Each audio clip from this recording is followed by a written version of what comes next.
go, okay?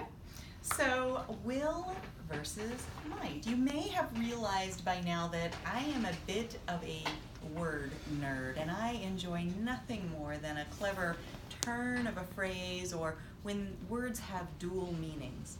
In this case, will versus might, we can think about the promissory nature of those two words.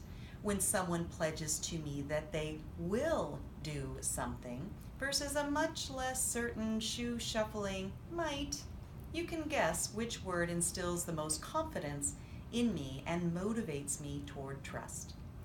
The other way we can think about these two words is in conviction and strength. Just as with personal guarantees, where the word will has much more potency to bond an agreement, it is also that internal driver that moves the mountains in our lives. Might, as in strength, is important, but our will is that thing that pushes us up over the top. Will always wins. So where am I going with all of this? What is on my mind is that I've been thinking about the angry and unfortunately ill-informed young man named David Hogg. This poor kid suffers from the same hubris that I think clogged up all of our brains when we were 17 years old, and we were pretty sure we had all the answers to all the problems in the world. But you and I, while we were blinded with our own overinflated level of brilliance and self-importance, we did not have the power of a megaphone, the worldwide reach of social media, and a highly funded and well-organized nationwide tour. Young David Hogg does have all of these things.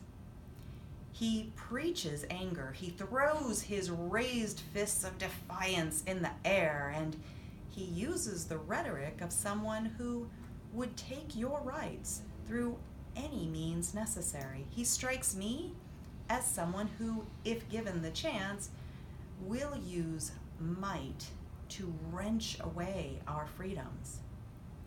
Now, I could be completely wrong. I might be misreading him and his message, but he is noisy, and he is financially backed by the rights restrictors, and he is gaining the attention of our youth in this country.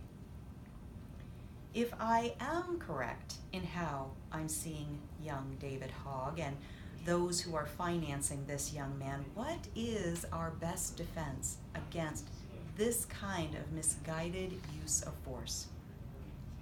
I propose what it has always been in America, and that is the will of the people, the texture of the fabric that stitches us together with all of its stains and all of its tears is our will to strain ever toward freedom.